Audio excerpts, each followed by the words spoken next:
represent Kansas. I represent Kansas's third district. And today, while Kansas families are focused on keeping up with rising costs, finding childcare, getting health care they can afford, Republican politicians from Topeka are flying across the country to talk about how to rig our maps to protect their own power. They're meeting at the Trump White House, and we've already heard from them that they expect redistricting to be on the agenda. Our state Senate president said this week that Kansans aren't drawing a map. He said, and I quote, a group of federal redistricting experts is developing a map from a federal perspective. And who are these experts? It's extreme DC politicians who have never stepped foot in Kansas, who don't know our way of life, who don't know our values. Let's be clear about what's happening here. Kansas Republican politicians are plotting an unprecedented mid-decade gerrymander, a do-over, because the maps they already passed 3 years ago weren't extreme enough for them. They promised back then that they would leave Johnson County whole. And now, under pressure from DC party bosses, they're preparing to break that promise, to split up our communities and silence Kansas voters. Why? Because they know that their extreme policies are not popular. Kansans don't support cutting 79,000 people off their health care. They don't support blocking Medicaid expansion or raising costs on working families. So now, instead of changing their policies, they're changing the rules. Let's call this what it is. It's cheating. Most Kansans might not know what gerrymandering is, but they do understand what cheating is. And they know when something isn't fair. I'm a former MMA fighter. Whether it's in the cage or in the halls of Congress, I have always said that I want to win fair and square. And if I have to lose, I want it to be fair and square. That is not what we're seeing right now. It is not fair to Kansans to quietly set aside nearly $500,000 in taxpayer money, which they did earlier this week, to redraw political maps behind closed doors. It's not fair to Kansans to manipulate district boundaries just to give one political party more power. And it sure isn't fair to Kansans to take marching orders from Washington extremists instead of listening to Kansans that you're supposed to be serving. This is a blatant power grab. And we know what happens when politicians game the system. It divides communities that should be working together, like rural Western Kansas and suburban Johnson County. These places have very different needs, and this gerrymander would only make the government less responsive, not more. And the truth is, this isn't just bad for one part of the state. Kansans deserve to have their voices heard and their vote counted equally, whether you live in Olathe or Ottawa, Hayes or Holcomb. Every single Kansan deserves to have their voice heard. And this political BS is exactly why people don't trust the government in the first place. Kansans can see through it and they're tired of it. We deserve leaders who are focused on lowering grocery costs, who are focused on creating jobs and improving access to health care, not rigged maps and backroom deals to cling to power. Kansas Republican politicians have said for more than 5 years that they can draw maps so that I can't win. But this is not about me. This is about Kansas voices being silenced. So I'm going to say this as plainly as I possibly can. Voters should choose their representatives, not the other way around. And no matter what these politicians try to do behind closed doors with DC extremists, I'll keep fighting for fairness, for transparency, and for Kansans who deserve a government that actually works for them. Thank you, and I'm happy to take questions. All right, thank you, Representative Davids. I think we're ready for some Q&A if we have it. So feel free to raise your hand if you have a question, and I can take you off of mute. All right, Roxy, go for it. We're going to mute your thought. Okay, am I unmuted now? You are. We can hear you. Okay, great. I did want to ask you, and I know this maybe sounds premature and everything and hypothetical, but supposing that all this was successful for the Republicans and it did go through, and that you did lose your seat in the next election. I have seen it printed elsewhere that you are thinking about possibly running for the Kansas Senate seat that Roger Marshall has. Can you talk about that a little bit? Yeah, so when When I ran for Congress to begin with, this was driven by a strong desire to have our voices heard in DC. I can tell you, I felt like more people need to be able to trust the government. We need to rebuild trust in the government. We need to see, frankly, more normal folks in Congress so that we can have the voices of everyday Kansans represented. And I don't know what will happen. Like you said, this is a hypothetical, but I can tell you that if they continue forward on this path and they're successful in this, I right at this point, all I can say is that every option is on the table, including a statewide run. Thank you. Next, we have Matthew. Feel free to unmute yourself. Good morning. Can you hear me? I can hear you. Um, I'm curious if you have spoken with any of the other Republican members of the Kansas delegation about the potential of redistricting. It's not at all clear to me based on the data that these maps could be drawn in a way that would not make other districts competitive. So I'm curious if you've spoken with them about their thoughts on that, and also if you've spoken with Representative Cleaver in Missouri about what it's like to sit through a special session while this is being done. So I can tell you that I'll take the second part first because it's a much quicker answer is absolutely I've been in regular and close contact with Congressman Cleaver.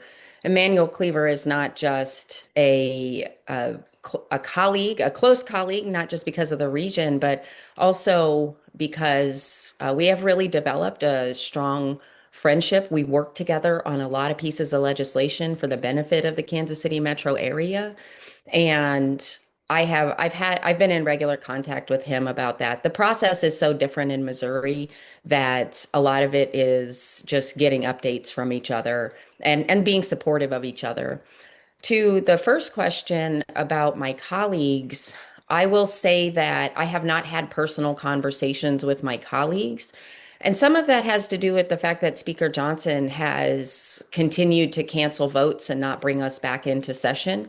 These types of conversations are, in my opinion, best had in person. And I will look forward to hopefully seeing my Republican colleagues back in DC at some point so we can get this government back open. All right, thank you. Brad, you are next.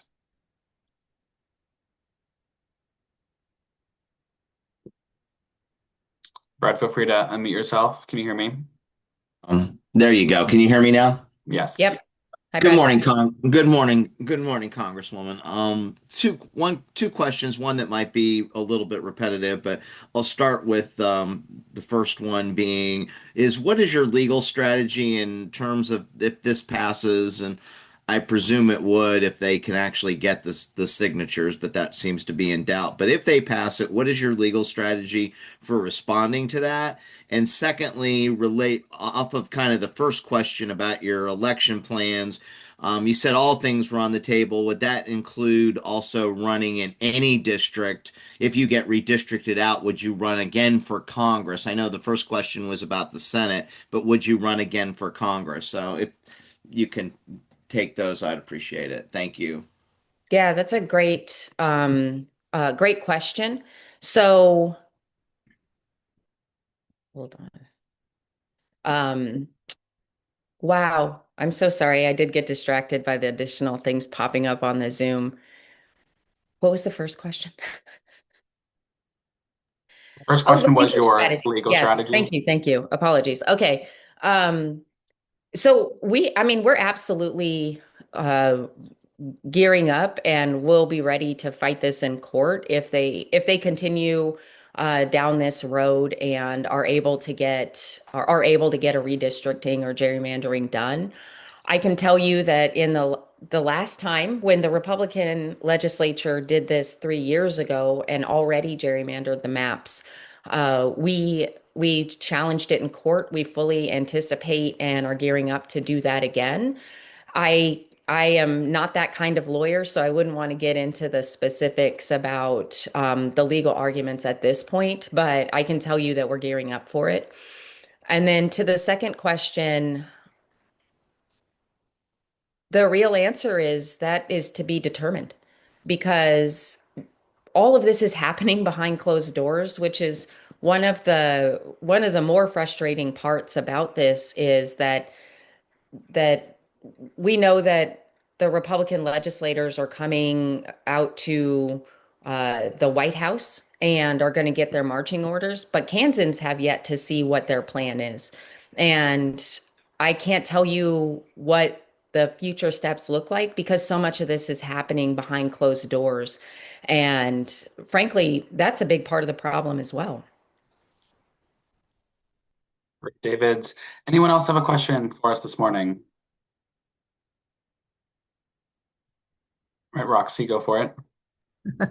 Yeah, I also was curious and about what your thoughts are when if they did draw new district lines about individual cities within Johnson County, the possibility that they may be split up. What do you think the likelihood is of that based on your past experience? The only way for the Kansas Republican legislature to do what they have said their intention is to gerrymander this so that I can't win re-election is for them to break up Johnson County. They promised in the last redistricting and the last time that they gerrymandered the state maps that they were going to leave Johnson County whole. But the only way for them to accomplish what they've said they want to accomplish is to break up Johnson County. And that could mean anything from breaking up Johnson County uh, into three into three separate districts. They could run the map all the way from Johnson County out to the Colorado border. And when I say that the needs of Kansans are different, the idea that smaller towns out in western Kansas on the Colorado border would be best served by being in the same district as portions of Johnson County is just ludicrous. The folks in each of these types of communities deserve to have the strongest representation possible, and splitting up Johnson County is not providing that, and it's not good for Kansans. It's not good for the everyday Kansas voters to have their voices silenced like this. And this is further example of why this is so egregious. Then we have James. James will be our last question. Okay. This is I guess, a broader question regarding, I guess, what the Trump administration is doing in terms of elections. I mean, it seems to be sort of a no holds barred, to use a metaphor, in terms of trying to skew the electoral system towards, I guess, like a permanent power. And I'm just wondering what your concerns are going forward, not just in terms of your electoral district, looking at what's happened in Texas, what happened across the border in Kansas City, and then, what may be happening in other states, but also looking at 2028. And there seem to be a lot of concerns from analysts, attorneys, former people, at the DOJ, just in terms of what is going to happen in the next 3 years. Right. I think folks are absolutely, it's a valid concern that we are progressing further and further into this place that violates what we all believe to be, that so many of us believe to be the fundamental premise of our democratic system that we have, which is that voters should be choosing their representatives and not the other way around. We also are seeing a further push toward, frankly, cheating if you can't win. We're seeing these super unpopular, like wildly unpopular extreme policies coming out of DC that are not popular with everyday Kansans, and I imagine with everyday folks all across the country, which is why we're seeing this power grab happening all over the country.